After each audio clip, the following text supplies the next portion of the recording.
저번 편까지는 히틀러 본인을 비롯하여 나치의 주요 반유대 사상가들이 소련의 볼셰비즘 독재 체제를 유대인이 자유를 갈망해온 러시아인을 속여 독재 체제를 세운 이후 러시아인들을 노예로 삼아 폭압적으로 착취해대는 인류가 체험한 바가 없는 극악한 외세 지배 체제라고 평가하였다는 것을 말씀드렸는데요.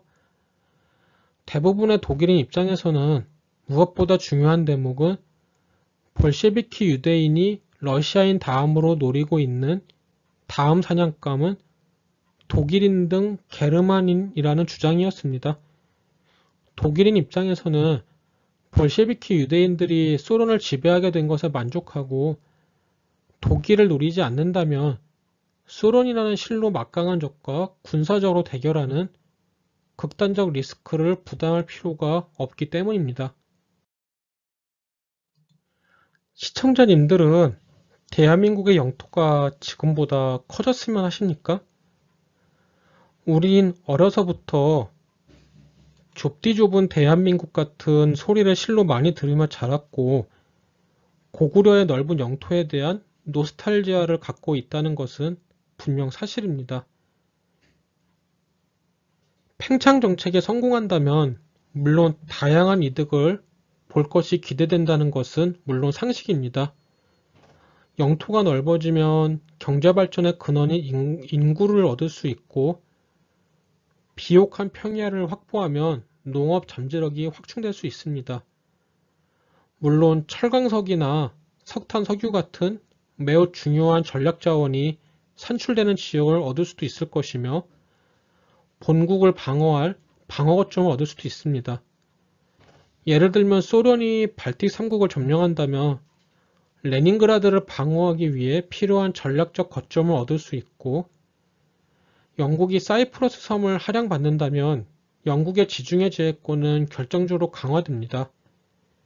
따라서 많은 나라들은 팽창에 성공하기를 간절히 바라고 있는데요. 하지만 팽창 정책은 굉장히 많은 비용과 막대한 리스크를 수반하기 마련입니다. 영토의 팽창을 원한다면 군비 증가와 병력 증가는 당연한 수순인데 이는 국민 생활 수준 저하를 초래하기 마련입니다. 대포를 더 산다면 버터를 구입하기 위한 비용은 삭감하지 않을 수 없습니다. 또한 현대전에서는 군비 증가 정책의 효용도 장담하기 어려운데요. 구식 무기라도 많이 갖추는 것이 유리할 것인지 아니면 수가 적더라도 신식 무기를 갖추는 게 현명한 정책일지는 쉽게 판단하기 어렵습니다. 지금 시점에서는 무리해서 대량으로 전차와 항공기를 생산했는데 만일 적이 머지않은 장래에 지금의 무기를 먹잇감으로 만들 수 있을 훨씬 탁월한 신무기나 신전략을 만든다면 국민의 피땀으로 만든 모든 무기는 고철로 전락합니다. 또한 무기를 많이 만들어 이를 비축하는 것은 적의 침공을 부르는 원인이 되기도 하는데요. 대표적인 사례는 독소전쟁의 발발입니다. 소련이 전차 3만 대, 항공기 2만 대 이런 식의 막대한 군비를 쌓아둔 것도 독일의 불안감을 자극하여 침공을 초래한 원인 중 하나로 언급되기도 합니다. 그러나 더 위험한 경우의 수가 아직 남아있는데요. 군비를 증강하고 팽창 정책을 추구하다가는 열강들의 세력균형 정책의 희생자로 전락할 가능성이 높아집니다. 비스마르크는 이러한 가능성을 잘 인식하여 팽창력을 자제하며 독일 제국을 이끌어갔기에 역대급 외교의 대가라는 평가를 받고 있습니다.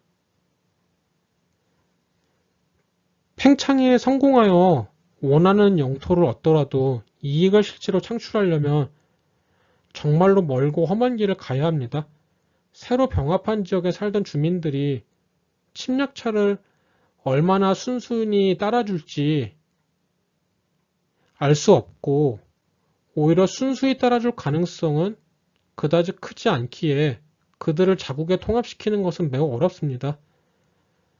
물론 적국이 유전 등을 파괴하지 않고 순수히 내어줄지도 미지수이고 워낙 다양한 가능성의 수가 있어 이를 일일이 언급하기는 어렵지만 간단히 말하자면 전쟁에 이겨 팽창에 성공하더라도 이를 통해 이득을 보기는 생각보다 매우 어렵다는 거, 이거 하나는 분명하다고 말할 수 있습니다. 따라서 대부분의 강대국들은 팽창 정책에 수반되는 모든 리스크와 비용을 최소화하기 위해 특별히 유리한 결정적 찬스가 오지 않는 한 팽창력을 자제하는 외교 정책을 실시하였고 침략자로 낙인 찍히지 않도록 조심하며 살아갔습니다. 물론 본국의 발전을 무엇보다 우선시하고 추가로 무엇인가를 얻는 것보다는 이미 갖고 있는 식민지를 보다 잘 개발하고 활용하는 것에 집중하였습니다. 이러한 상황은 역으로 말하면 완전히 만만한 상대로 전락하지는 않도록 상당한 군사적 실력을 유지하기만 한다면 크게 두려워하지 않고 살아갈 수 있다는 이야기가 되기도 하였는데요. 하지만 소련은 달랐습니다. 물론 소련이란 나라는 많은 면에서 기존의 통상적인 국가와 달랐습니다만 그중 나치 반유대 사상가의 특별한 경계심을 부른 대목은 소련은 세력균형 유지나 패권 수립을 목표로 하는 기존의 전통적인 외교 정책과 더불어 극단적인 팽창욕을 표출하는 새로운 외교 정책을 추가로 실시하고 있다는 사실이었습니다. 볼셰비키 소련만이 시행하는 특이한 외교 정책에 나치의 반유대 사상가들은 유대인식 외교 정책이라는 별명을 붙였는데요. 유대인식 외교 정책 또는 대외 정책은 칼 마르크스 등이 주장해온 전 세계 노동자의 단결을 실제로 실현하여 전 세계를 공산화하겠다는 새로운 형태의 외교 정책이라 이해하시면 되겠습니다. 기존 전통적 국가들의 치국수를 살펴보면 전체 정치 공동체 차원의 최종 목표는 분명 본국의 번영과 발전, 안보 확보이고 외교 정책의 목표는 세력균형 유지 또는 패권 쟁취입니다. 본국의 영토와 자국민은 어떠한 대가를 치르더라도 반드시 보호해야 할 국가의 생명 그 자체이고 구체적인 외교 정책을 결정할 때에도 역사는 지리의 자식이고 외교는 역사의 자식이다라는 격언에 충실한 의사결정을 하였는데요. 하지만 볼셰비키 소련은 기존의 국가들과 달랐습니다.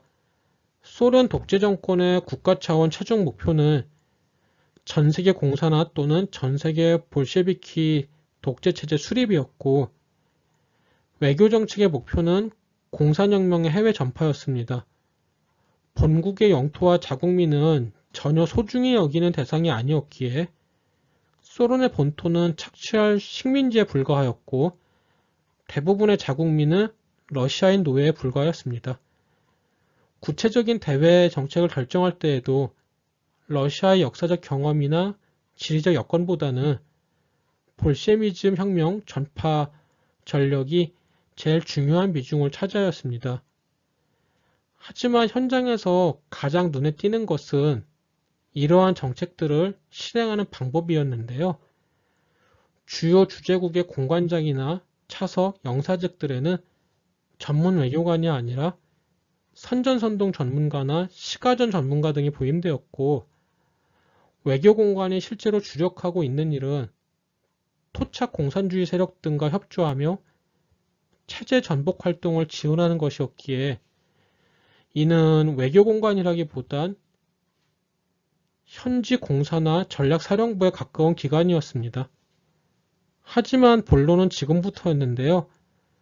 볼셰비즘 이데올로기 자체가 지나치게 팽창 및 침략을 지향하고 있다는 사실 자체도 물론 큰 경계심을 일으켰지만 여러 정황을 봤을 때 볼셰비키들은 다음 목표를 독일로 잡았고 모든 혁명 에너지를 독일에 집중하고 있다고 판단할 정황이 너무나도 많았던 겁니다.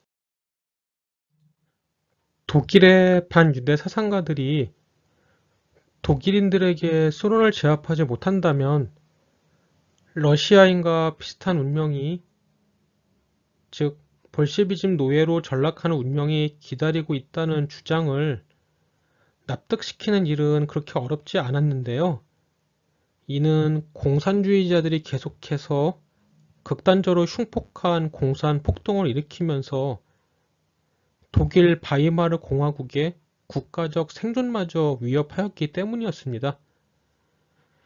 독일은 대략 1918년부터 1923년까지의 시기에 소련과 토착 공산 세력들이 일으키는 국제적 공산혁명 활동의 주공을 정면에서 맞서며 사투를 벌여야만 했던 나라였기에 대부분의 독일인들은 가슴속 깊이 볼셰비즘의 위협에 대한 공포를 갖게 되었는데요. 봉기한 공산 세력이 워낙 막강하다 보니 중포나 항공기의 지원을 받아도 수백 명 이상의 진압군이 전사하는 사태가 제법 자주 발생하였습니다. 그 시절 독일은 분명 세계 최고의 과학 기술력과 산업력을 가진 국가였기에 볼셰비키들이 필요로 하나 소련에서는 얻을 수 없는 모든 것을 줄 수 있는 나라임에는 의심의 여지가 없었는데요. 1차 대전 패전의 결과로 인해 독일을 지배해온 기존의 군국주의 세력은 잠시나마 권좌에서 물러나지 않을 수 없었고, 새로 집권한 사회민주주의 세력도 승전국들의 잘못된 전후 처리 때문에 군국주의자들이 받아야 할 역사적 책임과 비난을 뒤집어 쓰게 되었습니다. 따라서 오히려 매국 세력으로 몰렸고 사회민주당 세력이 수립한 정부의 지지 기반은 매우 취약하였습니다.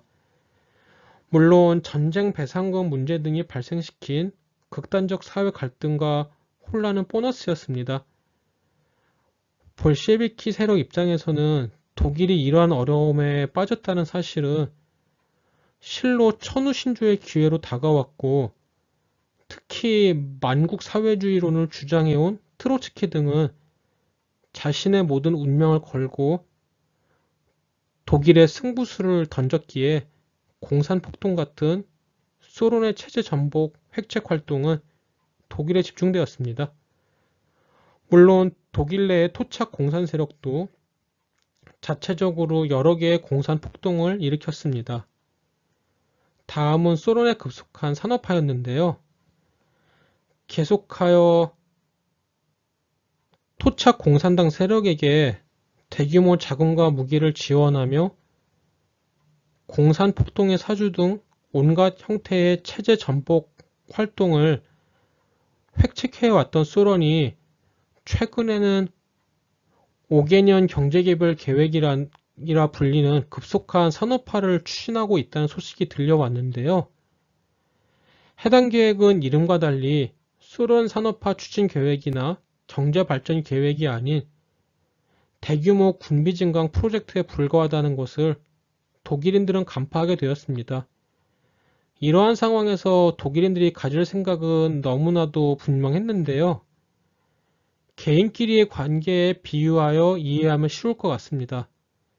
계속하여 본인을 살해하려고 하였던 자가 있었고, 다행히도 수차례에 걸쳐 그자의 살인 시도를 격퇴하는 데에는 성공했다고 합시다. 지금 그자가 잠시 안 보이니 불안해서 그자의 행동을 수소문해 봤는데, 이번엔 그자가 라이플 등 온갖 무기를 밀수상으로부터 사서 모으고 있다는 소문을 듣게 된다면 시청자님께서는 어떠한 생각을 하게 되시겠습니까? 이제는 독일인의 마음에 소련, 그리고 무엇보다 볼셰비즘 유대인을 제압하지 못한다면 파멸만이 기다린다는 공포가 확실히 마음 안에 자리 잡게 된 것입니다. 들어주셔서 감사합니다. 다음 편에는 독일 내에 발생한 주요 공산폭동 등 볼셰비키 소련의 체제 전복 활동과 소련의 군비 증강 프로젝트를 구체적으로 설명드리는 소련의 위협과 독일의 이탄으로 찾아뵙도록 하겠습니다.